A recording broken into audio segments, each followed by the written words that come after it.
As you guys just seen there, the Windsor Spitfires won their 3rd ever Memorial Cup last week. I couldn't be happier. I'm from Windsor. I actually got to watch every game live this year, which was so awesome. And I figured, why not try and make a Windsor Spitfire Memorial Cup team in Hockey Ultimate Team. So this will be consisting from all 3 championship teams, 2009, 2010, and 2017. I'd say about half of the players are from the 2017 team, as most of them are in HUT, whereas a lot of the guys from the 2009, 2010 team no longer even play hockey, or if they do, they're not in any of the professional leagues, so therefore they're not in HUT. But the team still turned out pretty good. Without further ado, here is the team. Honestly, it turned out, like I said, not too bad. It's a 3-star rated team. You got the Stanley Cup Edition Zach Kassian, All-Star Game Henrique, and Team of the Year Taylor Hall on the first line. This was actually the real first line in 2009-2010, except you'd have to sub out Kassian for Dale Mitchell. All-Star and Junior, never really panned out in NHL. Right here, guys, look at the Stanley Cup Kassian. Honestly, he did a lot better than I thought. You guys will see that later with the stats, but 86 Kassian played a lot better than I expected.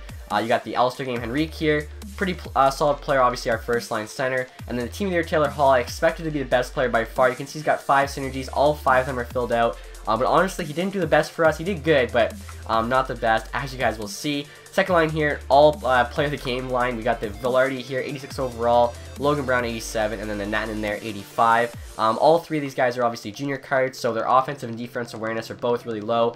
Same with strength for most of them, aside from Brown. He's 6'5", so he's got 89 strength. He's also really fast for a 6'5" player. He's got 94 speed on him, and I did notice he was a lot faster than I expected. All 3 of his synergies are filled out as well. And at the left wing there, we have Velarde, 96 speed, crazy powerful shot. But like the other guys, really low offensive defense awareness and strength. It's just kind of like a consistent amongst all the junior players.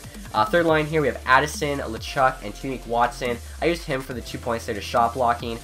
This team obviously isn't that high rated, so we really need to add as many synergies as possible to make it as competitive a team as we could. So Tunique Watson here, 81 overall. I think his new Stanley Cup's like an 84 or something. I actually have it, but unfortunately due to the synergies, I had to use the team of the week. Right here in the middle, we have LeChuck. Pretty decent third line center there. 82 faceoffs on 82 cards. Honestly, really solid. 92 speed as well. And then Addison here, 93 speed. Really powerful shot. Pretty much every junior player that gets boosted has crazy speed, crazy powerful shot, and then low offensive defense awareness and strength, which, as you can see with Addison, is the case. Also, a lot of them have really high durability, so that's good. It kind of makes up for their low strength, as they're just getting like destroyed usually, but they're not getting injured, which is good.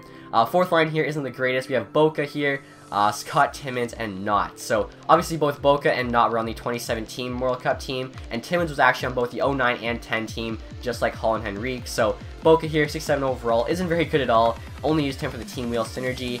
Timmins I basically just used for like the last forward we needed. 79 overall, isn't too bad. Really not that many options. And then Knott here, team of the week, decent synergies. I figured why not add him to the team. Looking now at the defense, first pair there is actually sick. You got Stanley Cup Ellis and Stanley Cup Fowler. The fact that this was like the Windsor's top pair in 2010 when they won is just crazy. Like, both of these guys came alive in this year's playoffs, and the fact that like a junior team had this as their top pair is just so crazy to me.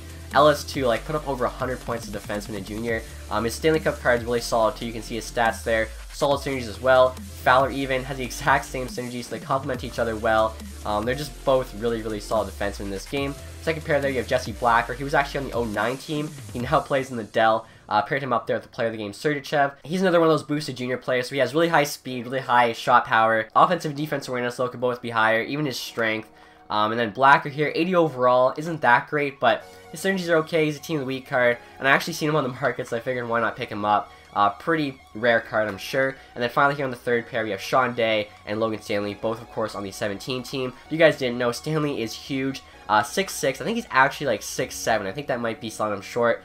3 synergies there, which isn't too bad.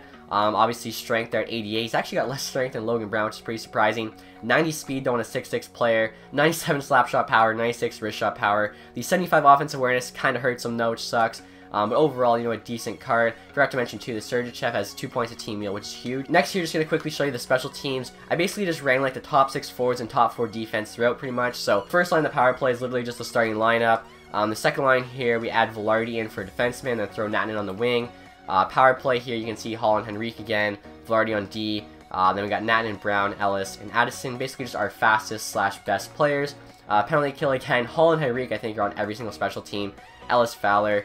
We got all the player of the games on that one. 3-man penalty kill, I actually have Hall playing center. He's got decent face-offs on him.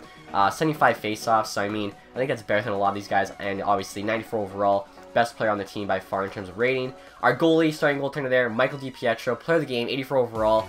Pretty low rated for a goalie, honestly. He does have the 2 points of team meal, which is awesome, but 84 overall is very low rated for Hut. He's also only 6 foot tall, which isn't the tallest, so he really didn't do that great for us, but could have been worse. And then backing him up here, I have Kalina, bronze goalie, but has a point to team wheel, which is huge. Head coach here, I just have this Adams guy, somebody for the 1 point X-ray. As you guys can see here, for synergies, it's actually a pretty decent team. You got passing playmaker, wicked wrister, offensive juggernaut, net front presence there.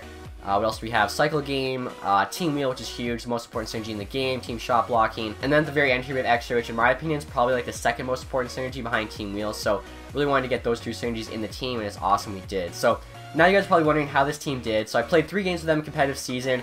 I didn't really want to ruin my record by playing any more than 3 games. I thought I might go 0-3, honestly, but the team did surprise me. The team went 2-1. So we'll start off here with DiPietro. As like I was saying, guys, 2-1. He had 3 goals against, 85 save percentage, which isn't too bad. And honestly, other than the first game, he played pretty decent. I think the first game we lost like 6-1. So if it wasn't for that, his stats would be even better. And in Hut, that's honestly not terrible. Being 84 overall and 6 foot, I actually expected a lot worse from him. So pleasantly surprised by the fact he did decent. And then like I was saying earlier, guys, Zach Cassian was without a doubt the dark horse on this team. Somehow had 5 points in 3 games. Did not expect him to do that good at all. 86 overall, but somehow, you know, playing on that line with Henrique and Hall, the dude just came through. Second in points here with Henrique, he had 3 points, all 3 were assists. Behind him we have Natten, who actually has the opposite there with 3 goals. With Chuck here, actually had 2 goals and assists, really surprised with him. Ellis had 3 points, Fowler had 2. You knew both of them were going to do really well. Then Velarde, Sergachev, Hall, and Addison all had 1 point. Like I was saying, really expected a lot more from Hall, but what are you going to do? Even actually Velarde, 86 overall, really good offensive stats. Surprised only put up 1 point, but +3 rating. Hall had +4 rating. So I mean, they're both out there where a lot of goals are being had. And then the rest of the guys here: Brown, Timmins, Day, Stanley, Knott, and Blacker, and Watson all had 0 points. And honestly, not really too surprised by any of them except for Brown. I really did expect Brown to at least get 1 point. 87 overall. He's got really good offensive stats. 6'5", he's fast.